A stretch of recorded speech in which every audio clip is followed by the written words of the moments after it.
Hey everyone, and welcome to the NintendoFuse podcast. My name is Steve, and I am joined today by our fellow compadres here on NintendoFuse. Barry, how's it doing? How you going today? Oh, Barry, I think you're muted. Am I muted? Can you hear me? Now I hear you. There he is. He's not a ghost. He's really here. No, I'm here. I'm doing well. Yourself? I'm doing well. Greg, how's it going? Going good over here too. Cool. I was almost waiting for Barry to appear all tied up again, like a mystery guest. We had that packed up all last time. I'm not going to be tied up. I'm not going to let Hassan get the best of me. Okay, I'm telling you now, I'm not. And I got my phone ready. If there's any problems with Hassan, I'm going to hear about it. There we go. All right. Cool. Well, thanks everybody for joining in to the NintendoFuse podcast. This is episode 149. And we're going to be talking a lot about a lot of recent news, what we've been playing and everything. But before we jump into that, I do want to just remind everybody that we would love for you to just jump into the podcast with us. We are going live on YouTube. For those of you that are watching right now, you know that already. So jump in the chat and let us know what you're thinking about what we're talking about. Throw your ideas, throw your questions in there, and we'll refer to the chat throughout the entire podcast recording. But we also would like you to interact with us after that. So if you have a question you want us to address in a future podcast, just email us at podcast@nintendofuse.com. And there's a lot of different ways that you can interact with us on social media and all that sort of thing. We want to hear from you. We want to bring your thoughts and ideas into this podcast. So make sure you reach out, make sure you subscribe and all that stuff. We are on like pretty much every podcatcher out there. So make sure you subscribe to our audio feed and subscribe here on YouTube. But with all that being said, let's jump into this week's podcast. And Barry, I'm going to you first. I'm changing things up a little bit. Usually we go to Greg first. I'm going to go to you first. What have you been playing lately? Lately, I've been doing quite a lot of indie titles, mainly because they've been gracious enough to provide them for review. So I just finished The Fall, which we do need to have a game chat on. Obviously, Lightfall I've been playing, which we did an interview and a game chat on. Late Shift, which is a game chat coming out. I'm almost ready to start DKC now. Nice. Ready finally, and unfortunately I'm like ready to go. I finally finished all that, and tomorrow the latest patch for Final Fantasy 14 is going live, so that's going to absorb some of my time as I do the new content there. So that's pretty much what I've been doing. Well, you've had a lot of games recently. Oh, yes. Greg, you've been able to play a lot lately, or not so much? Yeah, it's been mostly like those indie titles like we did. But we didn't cover The Bunker yet, but I also did Late Shift. What was the other one? Lightfall. Lightfall. We did that one, yeah. That one's already posted. And then, yeah, I didn't get a lot more time with Warriors yet. Looking to jump back into that. I did a couple more playthroughs on Late Shift just to kind of see if I can trigger a couple of different endings. But I think that's done for me now. Yeah, looking to jump into some Switch games and definitely be talking about that for the games we're looking forward to later on because I'll be playing those this week. Cool. Yeah, like you guys, I've been playing Late Shift and Lightfall. And if you haven't checked out our game chats and industry talk around Lightfall, make sure you do that. Like we said, Late Shift has been something that we just recently talked about, and it's an interesting game. It's definitely one of the. I was more excited about that than the Bunker game for sure. I still got to force myself to go back and play that one. But I've been playing Hyrule Warriors Definitive Edition. Got that, and been of course jumping right back into it. Loving it just as much as I did the first time around. Maybe a little more. I don't know. We'll see. Also been playing Runner 3, which is not out yet, but I haven't been playing that. Tomorrow. Yeah. So got a review copy of that. So I've played through just first couple levels of that. So very, very little. And what else have I been playing? I would play Break Surfer Losers. So I'll have a review on that fairly soon as well. Pretty simple game, like a top-down arcade racer, and also Donkey Kong Country, Tropical Freeze, just a little bit of it. So a lot. There's a ton of game left. So I've been kind of dabbling around in a bunch of different games recently. Haven't really fully devoted to any of them, but kind of just picking and choosing and hopping around a lot lately. So, are there any games that maybe have been released recently in the last couple of weeks that maybe you didn't actually get a chance to play yet, but you are particularly excited? Barry, you got anything? Well, Donkey Kong and Battle Chasers Night War came out. Those are the two. You know, I was thinking about Hyrule Warriors. I have it, but you know, I'm not sure if I'm gonna go into it. There's so much still in my backlog too. There's things that have passed, and unfortunately, with life right now, there's so much going on that I really want to do. Like, I really want to play Wipeout in VR. Like, I've heard it's so great, and I'm like, oh, I can't get to my TV right now because there's too many boxes in the way, and I can't really enjoy it. So I'm like, ah. So this is too much. Yeah, too many things. Yeah, for you guys that you probably, you know, you're used to watching us live on YouTube and seeing the podcast. You're used to seeing the backdrop for Barry. We got a little sneak peek the other day and see what he's working on. So I'm excited for all of you to eventually see his museum that he's basically creating in his house. So hopefully one of these days. But you've been working on that quite a bit. So quite a bit, yeah. Yeah, cool. So Barry or Greg, is there anything that you've been particularly excited about but haven't got a chance to touch on yet? Actually not. I haven't really picked up any new games recently. There wasn't anything super close on the radar. I've been still throwing it back and forth for Hyrule Warriors or Donkey Kong. Haven't pulled the trigger to get either of those yet. So maybe we'll see an awesome sale for E3 or something like that. Cool. Yeah, myself, Hyrule Warriors was probably the big one. I decided to go ahead and go for it. Probably the only game that's been released recently that I was excited about, and I just, because I've been hopping around to other games, has been the newest, the Ultimate Edition for Shantae, Half Genie Hero. It's sitting there on my Switch, but I haven't fired it up yet. Someday soon I will. It's hard to say when you got like so many game options. You're like, wow, games that I'm excited about I haven't even touched yet. You know, it's like you with Donkey Kong there, Barry. I mean, it's like I know it's going to be great. I know I'm going to love it, but there's just too many games, not enough time. Yeah, I have Shantae as well as another one. But see, this is the polar opposite of what we went through with the Wii U, where we were struggling. Like, please, someone play a game, you know, like, name something. Right. It was like 2 years later. What are you playing, Greg? Oh, I'm playing Mario Maker still. Exactly. Well, let's jump into some news here, and we'll talk about there's two big news reports that we're going to be on, things that just dropped very recently, and then we'll get into some E3 rumors for now, because there's not really any news around E3 yet, but we'll chat a little bit about the rumors. But before we jump into E3 stuff, Best Buy just made an announcement about their gamer club. Greg, tell us about what's going on with this thing. Well, it hasn't been a super formal announcement. There was like supposedly an internal memo that's like, there was a picture that was going around last week, and it's basically saying they're going to be cutting off completely any new subscribers and memberships for the Gamers Club. So it used to be $100 a few years ago, and then they reduced it to $30 in March of 2015. And then that was kind of to go against like the Amazon's Prime's special deal with 20% off of their games.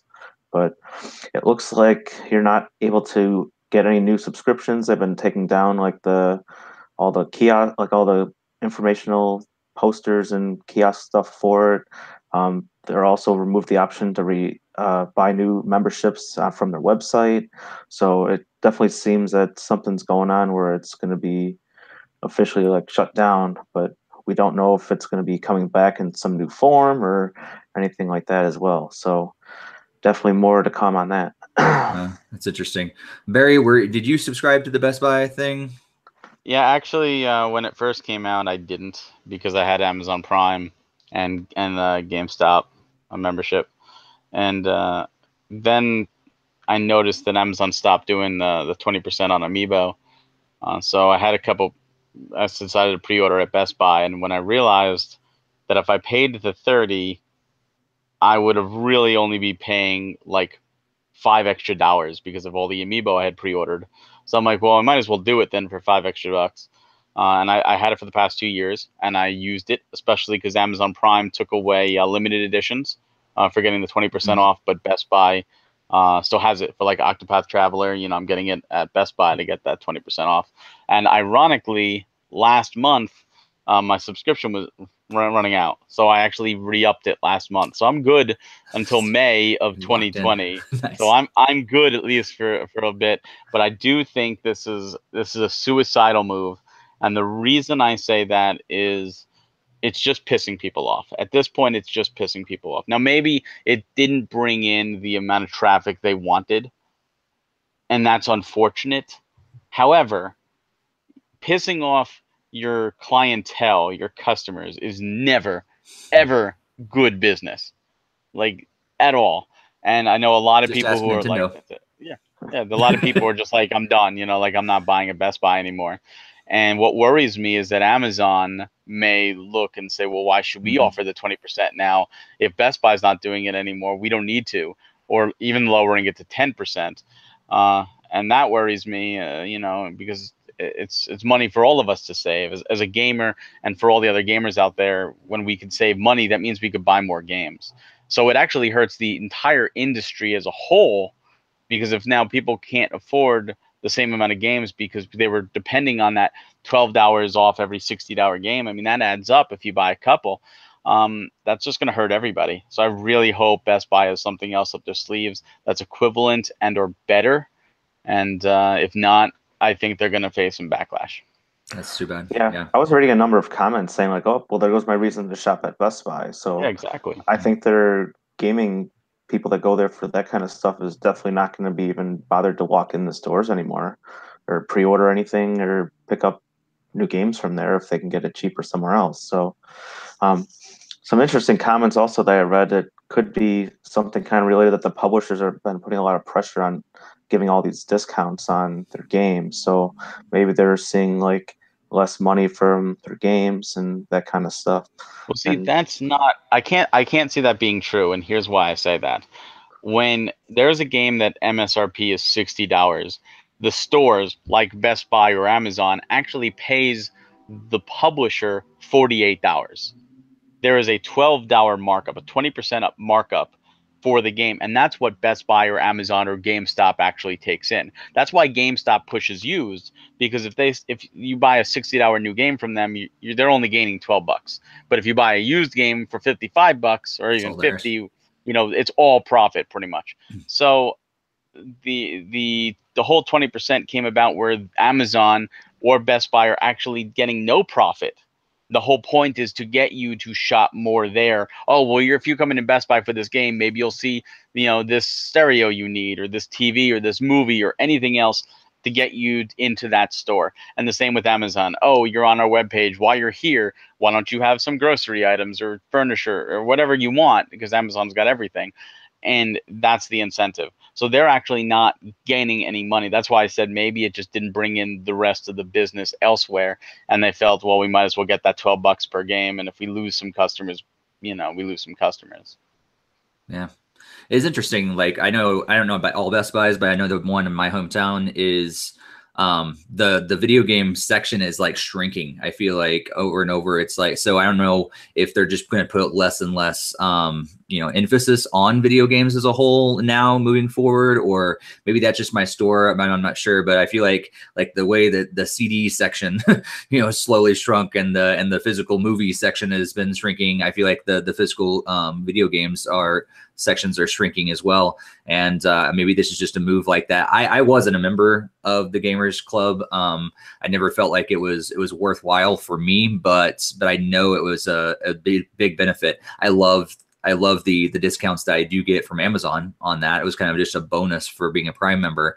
But there was times that I thought about, you know, becoming a member, because it was like, well, I can go in and just pick it up right away, where Amazon, I have to wait till it gets to me, you know, and everything. I have to depend on shipping. So, but I can just walk into Best Buy and get this discount. So it was enticing. I'm wondering if they're going to replace it with anything else. Greg, do you think they might replace it with something else, or is it going to go away altogether? it's kind of hard to see. I would think that they'd want to replace it, and then again, it would be nice to have some information on that. But I mean, as we've been kind of talking, it might seem like maybe they want that margin back to go back in their pockets and not really try to make it better for the customer. So it really depends on the management of Best Buy. What's more important, to get a few extra bucks per game or lose a bunch of customers? So I don't know. I mean, we hear a lot of GameStop's going under frack for all their policies and practices, and that's a topic for another day. But if they're going to go that route, they're going to really be struggling and possibly go under, like some of the other big mortar stores we've seen go under the last few years, like Toys R Us. So, Well, I don't think Best Buy is going to go out of business because they carry other things. Toys well, R Us yeah, was a but whole different ball game. well, yeah, but this could be just like a stepping stone towards that direction. It's certainly not a good direction. As for the value, Steve, you said you know you didn't feel the value. For me, the way I figure it is if you buy three $60 games a year, just three, or in 2 years, I'm sorry, in 2 years, just three, you've actually saved $6. Just three. So if you buy four or more, you're clearly in the green. And remember, that wasn't just new games. That actually worked on pre-owned games or sale prices. So if they had a $60 game that now went down to $20 on sale, you actually got it for $16. So it was like, oh wow, that, you know, you really did save, and you could clean up on a lot of their sales. And again, it worked for limited editions and it worked for Toys to Life. So you know, amiibos and stuff, it worked on too. It was great because my Zelda Special Edition was whatever $20 off, so because it was like $100 package. So Nice. Right there is 2/3 of your entry fee. yeah, I had it, and it's going to be up in August, and I have to see if I'm able to renew before it goes up, or if they even let you do that. Yeah. Yeah. Maybe it was too good of a deal. Maybe they're losing money. Who knows? They gave away too much. All right, let's move into some talk about Resident Evil 7 coming to Nintendo Switch. Barry, what's this all about? This is depressing news. Depressing, but Resident Evil 7's coming to Switch. What? I know, but it's depressing. So Capcom Japan announced, I was surprisingly just this morning or last night, for us in the Americas, that Resident Evil 7, or Biohazard 7, if you will, cloud version is going to be coming to the Switch. It's not going to be a physical card. It's not even going to be a digital download. It's going to be completely streamed a la on live. So pretty much you can get it onto your Switch and you can play the first 15 minutes for free. After that, you're going to need to purchase a ticket. It's 2,000 yen, and that lasts you 180 days. You can play the game for 180 days for 2,000 yen. Now, the kicker is you have to be online. You have to have a steady internet connection to play. Supposedly, it's because the Switch can't handle. I call shenanigans on that. I think they're trying to test the water and see if they can make this viable. It's streaming games has never been viable. It's always failed. This is just another example of Capcom not caring about their player base. They have clearly shown that, especially the Americas. They do not like us here in the Americas. And the reason I say that is you look at how many digital only titles. You have Resident Evil Revelations 2, Mega Man Legacy Collection 2, Mega Man X Legacy Collection 2, and Okami HD. All of those titles, except maybe Mega Man Legacy Collection 2, had physical copies in Japan. Okami HD is even getting a $250-something limited edition with a beautiful white fur Switch case that looks like Amaterasu. Yet the Americas, we get nothing. And this is only going to Japan. This is not going to Americas, and it's not even in English. So even if you have a Japanese account and you want to stream this and you want to play it on the go, you better learn Japanese. This is a terrible idea. I hope this crashes and burns. The world internet structure and infrastructure is just not up to snuff to stream AAA games, and it's an interesting experiment. But I hope at the end of the day they just say, we're sorry, here's the full version of the game. Now I will say this is the full version of the game as well. Like, this isn't like, oh, I'm just getting the base game. You are getting banned footage volumes 1 and 2. You are getting End of Zoe, and you are getting the Not a Hero DLC. That's all included in this streaming package. But again, you don't own the game. You can't lend it to somebody else, and you will lose it after 180 days. Wow. Greg, is this like I know clearly Barry has some strong feelings about this. What are you thinking about this news? Well, the digital side obviously is not you covered in great detail already, but I'm more concerned that the Switch is like this take with you on the go type of thing. Mm. You're not going to be able to connect to like cell phone networks and stuff to keep the game playing. So it really has to be played at on a television practically because it needs to be like in a home where it has like a strong Wi-Fi connection. I mean, I know there's people out there that already have pretty like complain about their connection and get lag and all that kind of stuff, and not even be able to take the game with you and go on like vacation, or forcing yourself to buy like the Southwest on board like Wi-Fi or something. I mean, I don't know. I don't see this as like a worthwhile adventure, at least for the Switch, because the portable nature of it. But I'd be interested to see if you could actually run a streaming game on an airline internet connection. I don't know if it'd be even strong enough. Barry, do you know anything about like in talking about speed and everything? Is there any sort of requirements that we know about for bandwidth or anything? Honestly, I haven't seen anything. I don't think anything came out. I know it will be out May 24th, so just a couple days from now. And who knows, maybe, with E3 is just around the corner, maybe they'll be like, oh yeah, here it's coming here. But I really, physical or bust at this point. I mean, digital's bad enough, but this is worse than digital, because now you're just renting the game. At this point, you're just renting the game, and you may not even be able to play. So if you say, oh, I'm so excited, and you want to play, like say it does come out here, and you don't really have a strong internet, you're going to be paying for something you can't even use. And and like Greg said, you really can't use it on the go, which is the big incentive for a Switch. So if you're a Switch owner and you're, oh my God, I can't wait to play this, my advice, you're better off investing in a PS4 or an Xbox One and getting a physical copy that you can own and play anytime, even if you do not have internet, versus this where you're pretty much chained to the TV like the other systems, but you better hope that your internet doesn't go out and it's strong enough to stream the game. And I hope it auto saves every step, because you lose internet halfway through or something and you didn't save, that's just going to lead to being pissed off. That's true. Yeah. I wonder. Go ahead, Greg. I was gonna jump in really quick. I wonder like why they're choosing Japan for this, because it wasn't like the 3DS known for like getting together with gatherings and like meeting up with other people like outside. And if you're not gonna be able to really play that like with friends, like when you're out and about, or showing this game that you're getting, I mean, how can you? I mean, Yeah. that's another factor as well. I mean, that's why I'm interested why they're doing it in Japan, unless they have a lot more steady, reliable Wi-Fi, like in just about all the public places, then sure. But Because Capcom's a Japanese company, and as I stated, they hate the Americas and Europe, and they absolutely love their mother country.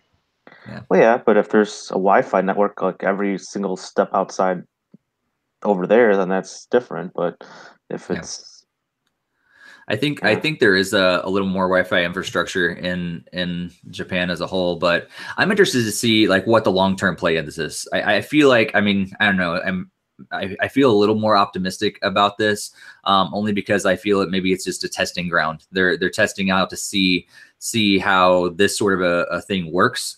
I think it's cool that you can try it for 15 minutes beforehand. So you do have a trial period with the game, try it with your internet speeds. And if it sucks, it sucks. But if it's great, then hey, maybe I do want to pay for the subscription or whatever, renting, whatever they're going to call it. So it is nice to be able to test that out to see if it's going to work with that or not. But it's kind of too bad, because if you don't have strong internet, then all of a sudden you can't experience that game on your Switch. So if you don't have another system to play it on, now you're SOL, and like you don't have any way of doing it unless you do go invest in like PS4 instead and play it that way. But I'm interested to see what the long game is. I'm like I said, I'm just optimistic, hoping that maybe this is a way where they're testing this out, and maybe it means they'll eventually come out with a physical game, but they're just kind of testing in the testing phases. Maybe I'm holding. Maybe it's bad to like assume that they're going to come out with physical, but maybe this is just another thing. I'm just interested to see how it actually turns out on the Switch. I'm like, can this actually stream a game, and can it come out well, and if it does, what will that do for future games? See, I agree with you there. I am interested to see how it goes. And I do find it funny that of all the three big companies, Nintendo is known for having the weakest online infrastructure out of the three. So it's kind of funny that this is the one they're doing this test on. To me, I think, I really want this to crash and burn. I still have sour notes about the Sega Channel. Anyone remember the Sega Channel? Mega Man Wily Wars was supposed to come out here in America, and they said, all right, we're just going to put it on Sega Channel instead of releasing it physically. So we never got it, and the only way to play that game now is with a European copy, which is several $100s, or a ROM. And they have to turn to emulation to get a repro, which is just the ROM, or actually just going through ROMs to play a game that came out here, and that's ridiculous. Like, there should not be a way. There should be a legal way of playing these games as opposed to only an illegal way. And that's what this is. If you want to play Resident Evil 7, the only way that you'll be able to play it, if it's only this way, is if somehow someone downloads the ROM and holds onto the ROM. I mean, even the beta Sataview, that was ahead of its time. But if you don't want to do emulation, you can't play those Zelda games that came out, Zelda 1 or 3. You can't play any of the titles. I think it was Excitebike that came out. Like, any of those special titles, you can't touch right now. And Nintendo has yet to ever re-release them. I mean, they just did Versus Mario Brothers for like the first time, in how long before we've been waiting for that game. So, yeah. It's just, I wanted to crash and burn because of that. I want people to be able to play a game at all times. And when you release a game, the object is, for every person who plays that game or who buys that game, you're making money. So you want to reach the maximum amount of clientele, of customers, because that means maximum profits. You're in business to make money. So if you can't reach maximum, if you're alienating customers, it's just like Best Buy. You're going to lose money. You can't alienate customers. Yeah. Mike says in the chat that he's thinking that Monster Hunter World comes as a Switch cloud game. I don't know. That wouldn't probably make you very happy there, Barry, I'm sure. But he's also hoping for some CDI Zelda titles in there too. So yeah, Nintendo doesn't want to even talk about those. Those don't exist. I don't know. Maybe this is pointing the way to a potential like Capcom streaming service, though. Like, if this title does like really well, they can throw a few other ones on there, and then all of a sudden you're paying $20 a month, and you can play any Capcom title for like a Netflix, like for Capcom. You're not making Barry very happy there, Greg. I know. Because I think that's what companies like them are trying to seek for this continual. If you look at PlayStation Now, they're not going to do $20 a month for any game. They're going to do like PlayStation Now, where you could buy the game physically for $20, or you could rent the game for 180 days for like $85.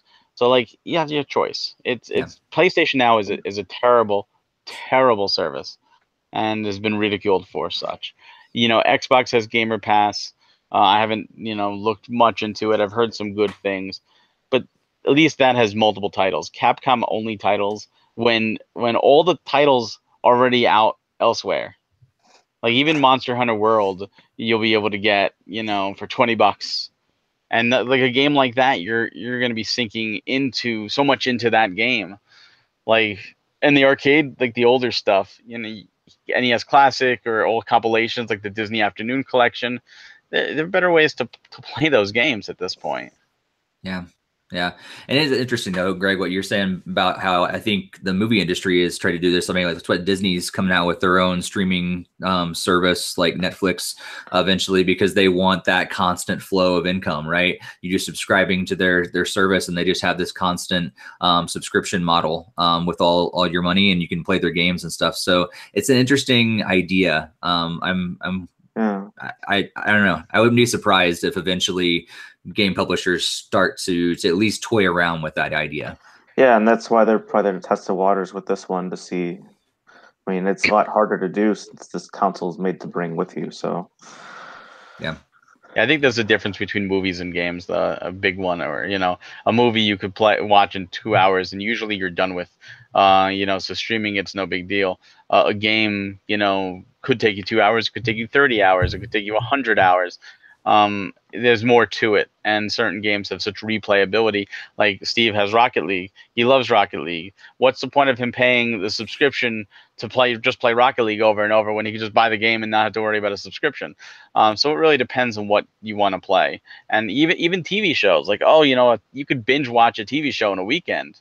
You know, if you got nothing else to do, and you're not going to be like, all right, I just finished the 9th season of Friends, let's start it back up again. Like, no, you're not. You're most likely going to move on to something else. No, we do. Yeah. Yeah, We start again. That doesn't surprise me. Friends is in a constant loop at our place. And I bought Rocket League like 3 times. So there you go. See, that's why I use that as an example. Yeah, there we go. Oh man.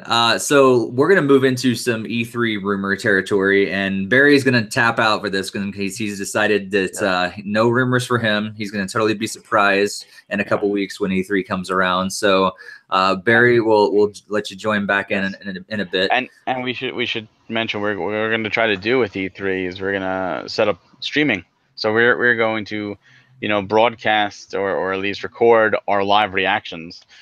So you'll you know, something may be announced, and you'll see Steve go like, I knew about it, and you'll see Greg will be like, yeah, I heard about that, and I'll be like, holy my god, you see that? Oh my god. And you're like, I knew about that 3 weeks ago. Reddit spoiled it a while back, you know. So I'm going in blind. I want to go in blind. I don't want spoilers. You know, this like Infinity War, you know, like I don't want to know what happens before I see the movie. I don't know what happens before E3 happens. Yeah. You know. Yeah. It's hard to do on the internet. It is. And for whatever reason, I have no problem with like E3 with that, but I'll stay away from any movie spoilers altogether. But for E3, I'm like, oh yeah, let's figure out what's going on. I think probably because part of me like I have so much skepticism around all these. So I think part of it's just, I take them almost as predictions than actual like spoilers.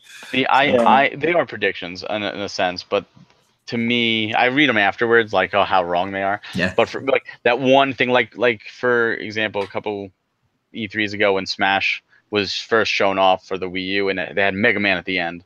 Like I was like, oh my god, there's Mega Man! Like it blew my mind. Had that been spoiled beforehand, it wouldn't have had the same impact. Yeah. And like E3 is like a Christmas to me. I don't want to know what's in my presents before I open them. I want to open it and be surprised. Right. So, Greg, was that the E3 that we went there together? Was when Mega Man was? I thought so. And then we saw the Wii Fit trainer announcement when we were on the show floor. Right. That was terrible. Oh that was man, a terrible announcement. We're just waiting and waiting and wait.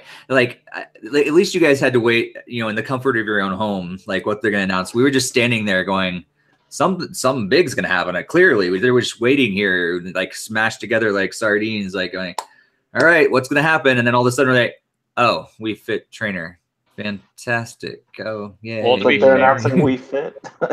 that was back when Nintendo was doing things like, we're bringing a big announcement to the Game Awards, and it was Cranky Kong and Donkey Kong Country Tropical Freeze. Yeah. There's our big announcement. So they've gotten at least a little bit better since then, I think. A little bit, yeah. Yeah, but I want to be surprised. I don't want a Wii Fit trainer moment. But if there is a Wii Fit trainer moment, at least I wasn't waiting 30 minutes for it. You know, like. Yeah. So I will bow out and right. back after you guys. We'll alert you when we're done, and same with you guys if you're watching live as well. We'll kind of, you know, mute us for a while or whatever. We'll kind of make a scene here, and you guys can, you know, jump back in, unmute your YouTube stream if you want to also bow out like Barry. And if you guys are listening later or whatever, I guess just skip ahead like 10 minutes and see if we're done or not. So I have no idea. I'm going to check on Hassan in the meantime. Okay, that sounds like a great idea. He's still okay. Right. Make sure they fed him his kibbles and bits. You know, he's got to stay at least some food in him. Awesome. All right, Greg, here we go. Let's jump into this. I am just going to read from this Reddit thing. I think you were the one that shared it with me. It was in the Nintendo Switch boards. A guy named Lazy Man posted it. Is that probably the best one to use so far? Yeah, and then I don't know if you saw the YouTube video or various YouTube videos on a retro specific game that I would want to talk about in addition, but Oh no. So okay. So we'll jump that at the end. I'm just gonna go ahead and read through this. So I apologize for you guys that are, I just want to make sure that we hit everything and then we can kind of talk about it a little bit. So I'm just gonna like fly through all the different things they mentioned. So first of all, it does mention that they're going to release details about their online service on May 7th, and that kind of happened. And then there's live service goes live on September 24th. We talked a lot about that in our last podcast, so you guys can check that out if you want to. Kind of talks about all the voice stuff and everything. So eventually we get to the Nintendo E3 presentation. It's going to be about 36 minutes long and focused only on Switch titles, with the Treehouse being used to announce and show the 3DS titles. So the official presentation is going to be mostly all on Switch, and then Treehouse will deal with the 3DS. And then the first reveal is that the Spyro trilogy is coming to the Switch, but there's a reason why they've been waiting to reveal it. They also talked about Fire Emblem, how it's the official title for it is Lustrous Daybreak, and it's coming in holiday this year. Yoshi is going to be showed next and subtitled Flipped Around, and features the same amiibo functionality as Woolly World and releasing in August. There's a new Paper Mario game, and it's being developed by Intelligent Systems. Goes back to the traditional partner style of gameplay, but still heavily focuses and features the character limitations imposed by Sticker Star and Color Splash, and that's coming in 2019. Mario Odyssey DLC is next, and it apparently includes Luigi being a playable character, supposed to be like the day after the presentation, and adds 70 unique moons to the game. Wario and Waluigi are also going to be made playable with 70 moons each as well, and no tentative release date on those two characters, but they are being playable on the show floor. So if you're at E3, you'll be able to play them as well. Activision is apparently going to make some more announcements next and talk about Crash Bandicoot amiibo. And it adds if you use that with the game, the Insane Trilogy, you get harder time trials. And also they tease about having some other kind of functionality within the Spyro Trilogy game. Black Ops 4 Battle Royale is coming to the Switch with crossplay with PC and Xbox, but the regular version of Black Ops 4 is not coming to the Switch. Sega apparently is going to reveal their Sega Ages line for the West with 2 more of the games that they're releasing. And those first 2 are the first Sonic Adventures games. Supersonic Racing is revealed and takes inspiration for Sonic R, with some characters like Sonic running on their own while other characters like Tails use vehicles. And there's going to be some kind of Nintendo exclusive content that's also teased for that game. They talk about Metroid Prime 4, show a gameplay trailer, and say it's coming in 2019. Pokemon for Switch is revealed. It's a new take on the Red and Blue games. They're the originals, and features graphics that are basically midway between Sun and Moon and Pokken Tournament. Five Nights at Freddy's is coming to the Switch, but there's going to be there's reports that there may be censored content in there on Scott's end, like on the developers end, not enforced by Nintendo themselves. And it's supposed to come out in the fall. 2 trailers for Smash Brothers for Switch are the last things. One reveals that Captain Toad is going to be playable, and also Crash Bandicoot and Spyro. And that's the reason why apparently they've been holding off on the Spyro news, because they wanted to release it alongside the news that he's going to be in Smash Brothers as well. And gameplay is shown with a mix of Smash 4 and Melee, being very colorful and yet detailed. It's coming out in September alongside the online service. And finally, the Ice Climbers are set to be revealed during the Treehouse Live. That is a lot. So, yes. Blah. Now it's all out there. What stands out to you, Greg? What's the big things that jump out that really excite you if they do come true? Definitely the Yoshi part. That kind of seemed like that would actually fit. I know like Fire Emblem is a key thing that I go towards, but I think that's already been proven false because it's like a play on words of like the Radiant Dawn or something like that. Somebody was saying. So it was just like synonyms for like Radiant Dawn. It was like Lustrous Daybreak or something like that. So I don't think it's going to be a remake of that title. I think that's completely garbage on that part. I do think they will show Fire Emblem, but I don't think that's the final title. Gotcha. The new Paper Mario game, not as much as I want to be excited for that, I don't think they'll be going to that this early, but I guess it could be interesting. Another thing that really jumped off, like be off the wall that they wouldn't do, is to have Waluigi and Wario be playable characters in Mario Odyssey. That doesn't sound like anything they would add to the game. Luigi being playable, sure, why not? But considering he's already there for the balloons, that doesn't really fit too well, even. So, yeah, the rest of it is kind of just either not too much interesting to me, or I'm unable to really confirm whether it's like really true or not. So, I guess we'll find out at the end. I mean, obviously the Smash Brothers characters, but we already kind of talked about which ones we think will be coming, and it's really hard to say either way if those are going to be legitimate characters or not. Right. Yeah. I think what you hit on, the more unbelievable ones are like the Waluigi and Wario coming to Mario Odyssey. I think that's kind of out there. Maybe I could see Luigi. I don't know. It'd be interesting. I wouldn't be opposed to it at all. I think it's cool that if they added 70 more moons with it and everything, that sort of thing is cool. I just think, yeah, like you said, Wario and Waluigi, that's a really out there sort of thing. Some of these other ones I didn't really, doesn't bother me either way, one way or the other. If Fire Emblem I'm not a huge fan of, so I didn't even give that a big thought. But it is funny that you mentioned that the title is basically a play on that, and the other titles from the other game, and that totally makes sense. Yeah. Yeah, Yoshi and everything. I think I would be excited. I have friends that are huge Spyro fans, and so I know there's been rumors and nothing's been confirmed yet, but that Spyro the trilogy is coming to Switch. I think a lot of people would be very happy to see that definitely confirmed. And if he is coming into Smash Brothers, that would be really cool, and it would make sense that that's why they've held off the official news. And I we've talked about Ice Climbers and stuff like that. They better be in this next one. It makes no sense to not have them, and it'd be cool to have Crash Bandicoot as well. Yeah. Now that he has a game on the Switch now, so it's like, oh well, he's kind of like almost expected at this point, I guess. So right. Or at least he's higher up on the expectation list.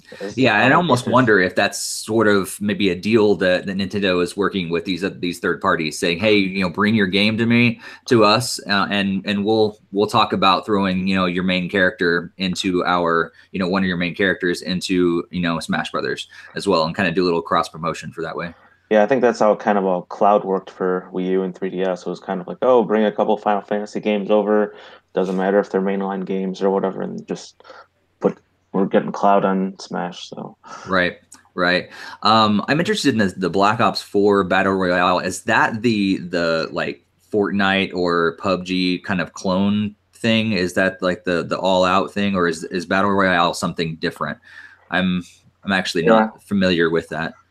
I'm not too much either. I'm not a major Call of Duty fan, so it kind of sounds like it would be like the Fortnite thing with not having like that single player campaign mode, and it's just whatever the battle. I don't know.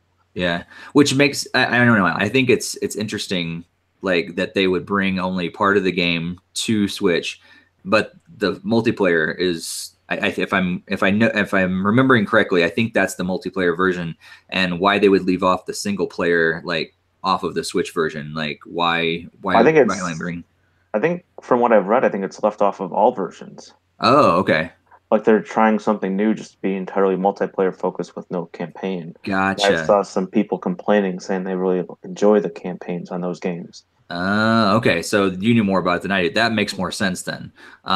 If it's going all the way, and honestly, like I've said that many times, that in some of these games, I actually would prefer only to buy the multiplayer version. Like for what's it called? Splatoon, for instance. Like, I actually haven't played the single player version of Splatoon very much. I would have liked to just, you know, maybe spend a little less money and only get the multiplayer version, because that's what I play predominantly. I've barely touched the single player, like, and so it's interesting if they're trying this out this time. I wonder how it's going to go. Yeah, and that's where I'm the polar opposite. I got Splatoon 2 more for the single player. And I'm only like level 4 or 6 or something in multiplayer. I finally kicked in multiplayer like a month ago. Yeah. But other than that, I was like really looking forward to that Octo expansion thing. But that side note aside, yeah, the rest of it, I don't really follow like Sonic racing stuff too much. It's sure Sega reveals or Sega ages doesn't really bother me. So I mean, I know Barry's all concerned about being spoiled, but I don't even feel like I would have a different reaction if they like, oh, there's Sonic Racing. Oh, sure, whatever, Yeah. another game that I'm not going to get anyways. Right. Yeah, that's a good point. What was the one that you were talking about that wasn't on this list? Finally, there's some like Nintendo Life and some other big Nintendo people at Game Explain.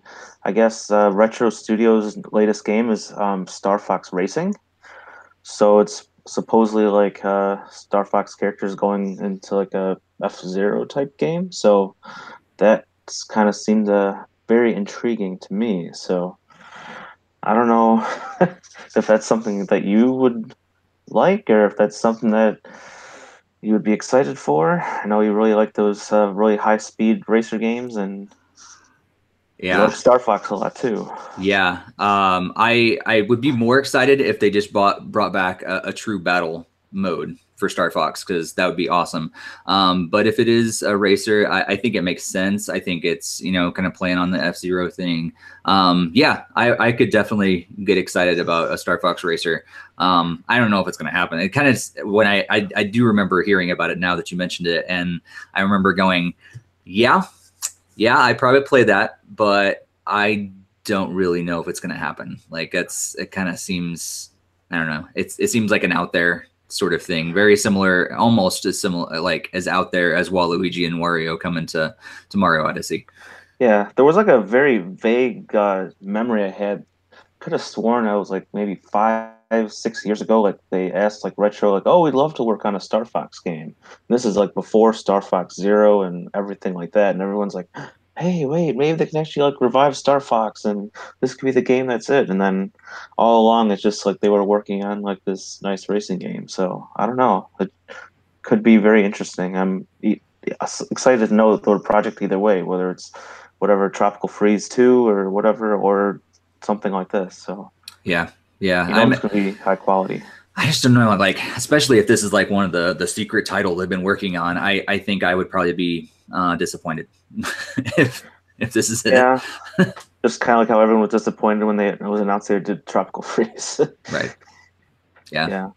I mean, I know they helped out with Mario Kart 7, so they do have like the racing experience helping out with tracks. So it kind of even fits. So that's the unfortunate nature of it.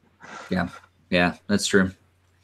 All right, well, I'm gonna bring Barry back in. I'll send him a message and let him know to come back in. And if you're watching, Barry, join us back in. Come on back.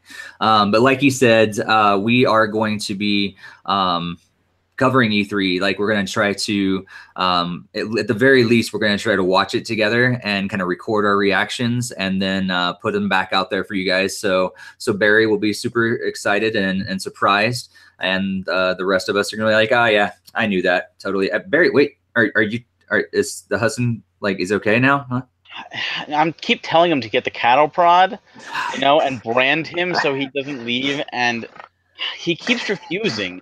I'm telling you, it's okay. The left cheek works. That's where we always do it. Hassan will be fine.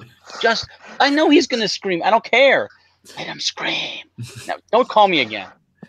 I'm slightly bothered that you said you do it. Like, how often does this happen, Barry? I can't divulge that information.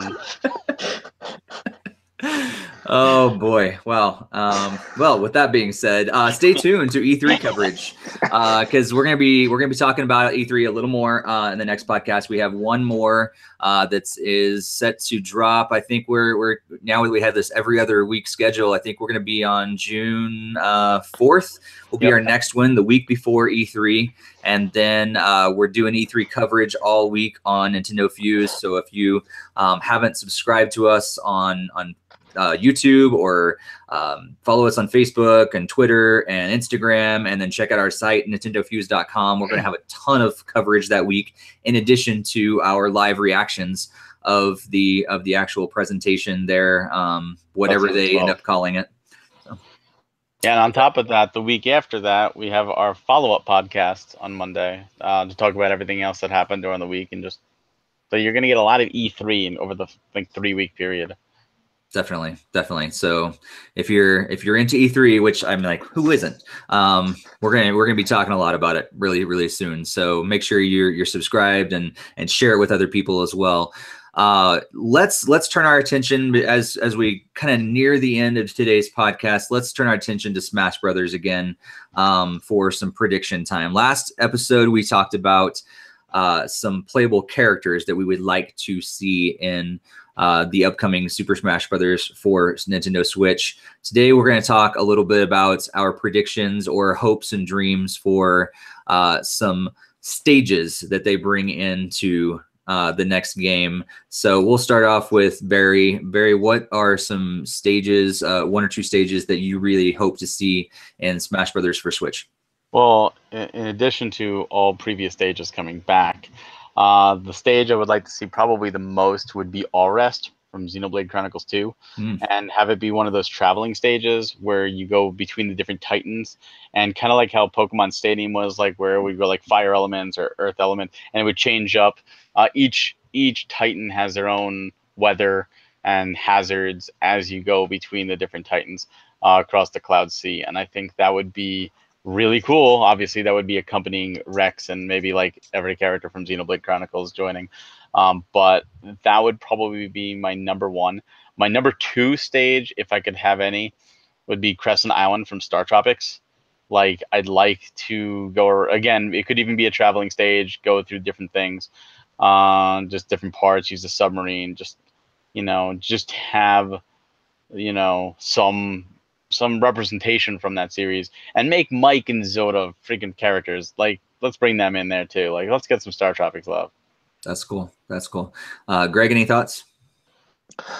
Well, unfortunately, some of the obvious ones come to mind right away. I was like, shoot, I should really think of like this awesome, like different one, but it's like, oh, why don't we just do Donk City? That's been covered 1,000 times. It's like, well, you can do the Captain Toad version of New Donk City.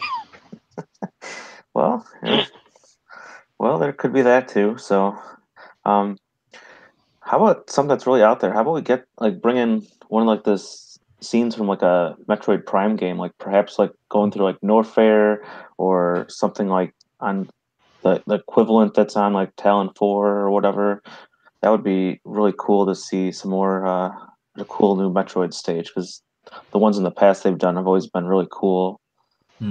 You mean, wait, hold on. You're telling me you don't want a Metroid Federation Force space stage? Come on. Yeah, and you have to team up with Blast Ball. Blast Ball, yeah, that would be pretty fun, actually. Yeah. And they've already done with the really cool jumping into the background with like DK returning stage. I do have to call at least my favorite returning stage, and I really hope they bring that Hyrule Temple back. That's been my favorite stage when they did it on Melee, and I was really happy to see it in Brawl and on Smash 4. So I would like again to see it on Smash 5. It's a staple at this point. Yeah. It was. I was so glad when they brought it back on Smash 4. So I agree with you, Greg. Yeah, it's hard to think like beyond like the obvious. Like I hope there's some sort of ARMS, sort of thing. I don't know if there's going to be like, I can't think of any like special, like huge thing that makes sense to be really out there for ARMS. I just think it'd be cool to bring that franchise in. Of course, they're going to have some Splatoon 2 stages and everything, because those characters are going to be in there. What I would really like to see though, because I'm not a huge fan of the traveling stages.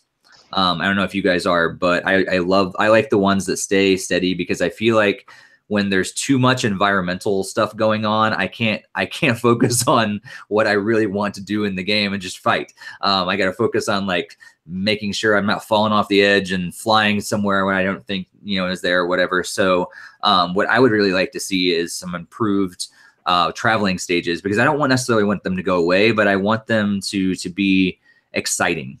And I really don't know what that means, but I want them to create at least one traveling stage that I'm excited about, that's more about the experience of it traveling than worrying about I've got to like stay away from all the hazards and everything and forget that I'm actually in a fighting game, if that makes sense.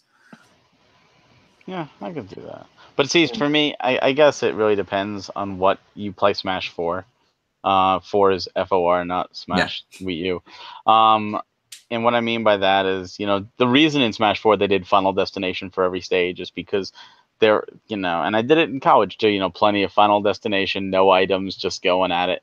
But when I first played Smash Brothers, which was the 64 version, my favorite thing to do was pick a stage with hazards like Saffron City and or you know, Sector Z, and put only Pokeballs, as many possible, and just have it be 4-player chaos. Because to me, that was the fun. Like, it wasn't about the skill, it was just the fun and the chaos and who could survive. And I think that's really the joy for me. I still find joy in that. Don't get me wrong, I'll still do Final Destination, you know, no items. But, you know, now I'll use assist trophies too, you know, Pokeballs all the way, assist trophies all the way, and just make it chaos. And I don't know, to me, that's I had the most fun doing that. Kind of like Royal Rumble. Like, as a kid, I loved watching Royal Rumble, you know, because it was like all these wrestlers are going to the ring and it's complete chaos and who's going where and everything's going to happen. And to me, it was just exciting. So for me, I'm fine with the traveling stages. I'm fine with them being more engaging, but I think the hazards are part of the game. I mean, yeah. And again, there's the Final Destination version if you just want to. That's true. And I really hope they do bring that back. Like that was a really good idea. And it was cool because it wasn't just the basic, you know, Final Destination every time. You can vary it up and it looks a little different, but it's still the basic idea. So that was cool. And I know I just said I'm not a huge fan of hazards or anything, but then an idea popped in my head about what if they incorporated some sort of snipper clips level, and you had to like interact together, and especially for team battles, because I'm not a huge fan of team battles, but if you had to actually work together with your teammate to finish, like to do some sort of puzzle thing in addition to fighting, like that could be interesting. So I know this like completely flies in the face of what I just said about traveling stages, but that sounds cool to me, and it brings a new idea into the game, that maybe because I'm just a huge fan of snipper clips, but it'd be cool to see that merge somehow in a Smash Brothers level. I don't know if you played Kirby Battle Royale on the 3DS, but there was a mode in that. It was like an arena, and it was like usually teamed, but you could do solo, like 4-man, every man for themselves. But you would get random things like questions, like 2 squares, and it would be like one would be a 4, one would be a 5. And it would be how many apples are on the field, and it's random. So it's either 4 or 5, and you have like 5 seconds, and whoever's standing in the correct square gets the point. But it's not just stand in the square, because you could hit your opponents out, or you can go combo crazy trying to get your opponent out, that you knock yourself out of the square.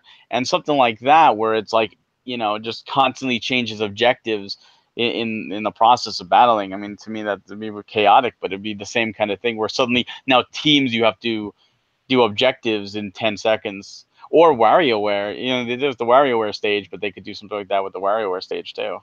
Yeah, that's true. Yeah. All right. Well, also, I do have to say, bosses need to be able to be turned off. Oh, Yellow yes. Devil is terrible and needs to be able to be turned off. I totally agree. Yeah, for sure.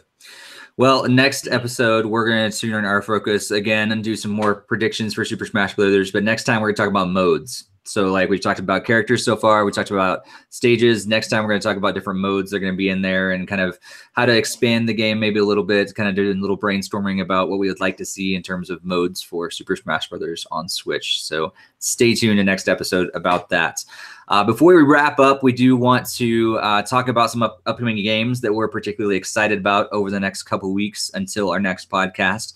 So, Greg, is there anything that's like really on your radar that you're hoping to you're excited about over the next couple weeks? Yes, definitely the pre-mentioned Yellow Devil will be returning in the form of Mega Man Collection 1 and 2. Both of those are finally available tomorrow, and I have pre-purchased both of them, and I'm eagerly waiting to let the internet check pass and let me into the game. So, Nice. Barry, you got anything you're excited about? Well, Mega Man Legacy Collection. I would say 2, but it's digital, and I'm getting the physical, so I got the digital too, but I have the physical PS4 and Xbox One, so I'm good there. Runner 3, I'm interested in. Whether I get around to it, probably not, but I'm interested in it. And Fallen Legion, which is interesting because it came out on the PS4 and the Vita, but there were 2 different versions of the game, and then the Switch is actually both versions all together in one.